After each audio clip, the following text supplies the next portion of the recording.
Cela me rappelle en quelque sorte ce que nous appelons la bulle Internet. Vous savez, au début des années 2000, tout le monde voulait créer sa société Internet. Et parce que tout le monde voulait en créer une, eh bien, elles ont toutes fini par s'effondrer. Donc pensez-vous que la même chose va arriver à toutes ces nouvelles pièces de crypto-monnaie ? Je pense que les cryptos continueront à rester corrélés avec les actions de croissance. Mais il y en a tellement. Il y a tellement de fonds qui sont levés. Et tant de milliards de dollars qui attendent sur la touche pour financer l'innovation dans cet environnement.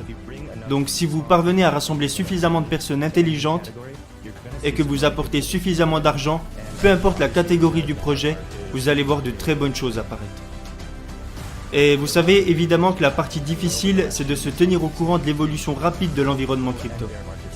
Je veux dire, au cours de la dernière année, nous avons connu 3 cycles de marché haussier et baissier, avec différentes innovations qui apparaissent et qui disparaissent. Mais il y a tellement de choses prometteuses qui sont sorties et qui sont activement utilisées, et la grande différence cette fois-ci, c'est qu'il y a une connexion avec le monde réel. Donc la première chose à réaliser, c'est que le Bitcoin est une monnaie numérique. Ce qui est un peu étrange parce que si moi et vous voudrions créer une monnaie numérique, comment ça se passe au juste ? Utiliserions-nous un grand livre ou une feuille Excel pour savoir combien de pièces nous avons tous les deux ? Le Bitcoin utilise la technologie de la blockchain pour que nous contrôlions tous les deux le même registre. La même source d'enregistrement est contrôlée par vous et moi. Et plus tard, ce registre est passé à des milliers et des milliers d'opérateurs supplémentaires. Alors le Bitcoin est juste l'historique des transactions provenant de différentes clés.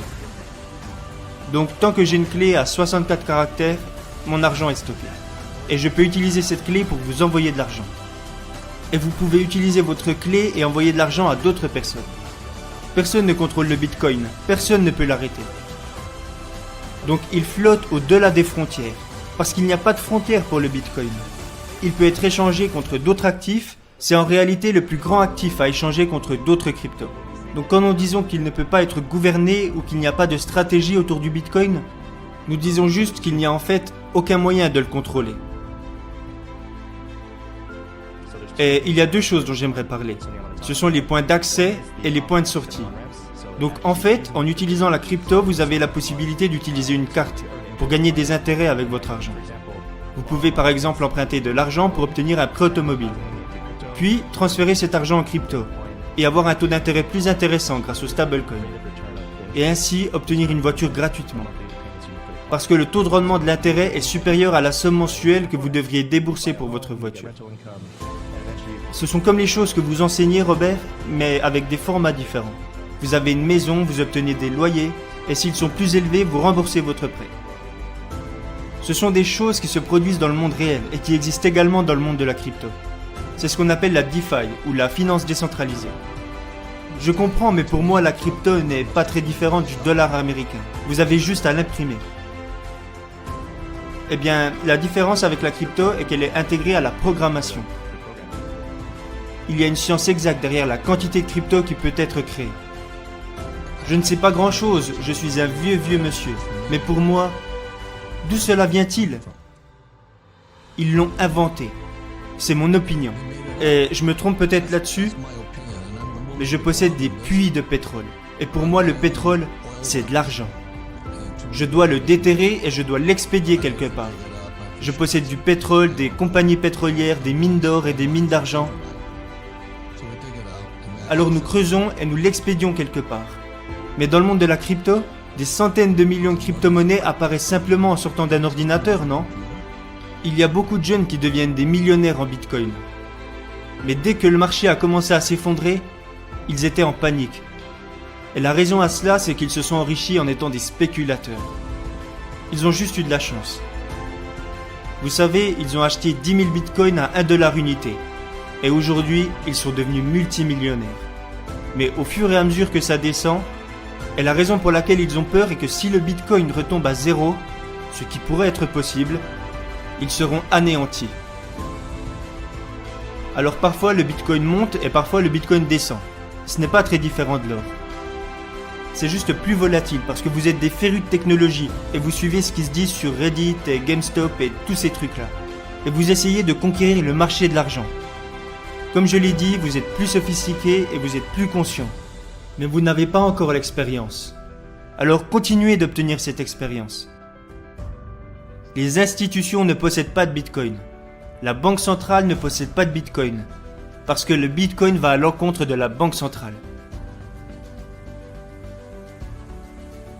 C'est pour ça que la Fed, que la Banque Centrale Européenne, la Banque Centrale Japonaise, la Banque d'Angleterre, elles n'aiment pas les crypto-monnaies. C'est important de comprendre ça. Comment se fait-il qu'il y ait tant de cryptos qui soient créés ? Eh bien, une chose qui s'est produite au cours des 2 dernières années est un changement de l'image que renvoyaient les cryptos.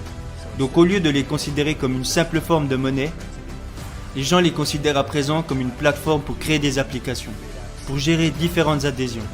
Et beaucoup d'entreprises se sont créées. Donc tout ça, c'est ce qu'on appelle le Web 3.0. Donc si vous pensez au Web 2.0, le Web 2.0, c'est lorsque vous pouvez interagir avec un site. Alors que le Web 3.0, c'est comme si la plateforme était publique.